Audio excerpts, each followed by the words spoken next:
Je suis une femme, pas une victime, pas une guerrière, juste une femme, entière, sensible, instruite. On m'a dit que l'éducation serait la clé. J'ai étudié. On m'a dit que la prudence paie. J'ai économisé. On m'a dit que l'indépendance me libérerait. J'ai suivi cette voie. Pourtant, je me heurte à des murs invisibles, des silences, des systèmes faits pour deux quand je suis seule. Je suis perçue comme ayant tout pour réussir. Pourtant, j'avance dans un monde où tout devient relatif, flou, inconstant. On vit dans une époque où l'on ne croit plus au sacré, où les liens se forment et se brisent sans ancrage. On glorifie l'individualisme, mais on oublie la tendresse.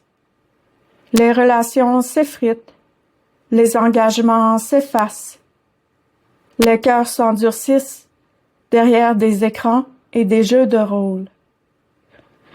Je regarde autour de moi et je ne vois que des masques, des jeux, des non-dits, des absences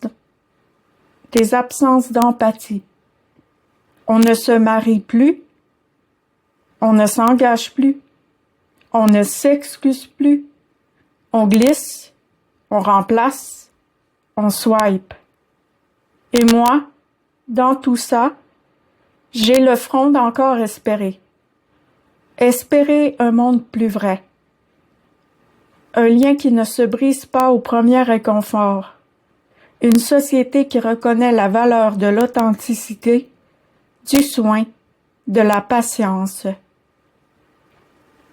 Je suis fatiguée, oui, mais pas vide. J'ai encore en moi cette flamme tranquille, cette colère noble, cette conviction que l'amour, le vrai, celui qui regarde, qui reste, qui bâtit, existe quelque part. Ce message, ce n'est pas un cri de guerre, c'est une déclaration de présence. Je suis ici, je vois, je sens, je pense. Je refuse de devenir cynique.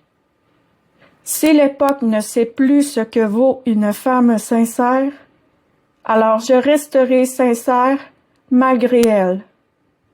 Et je bâtirai, mot après mot, relation après relation, le monde que j'aurais voulu habiter. Merci.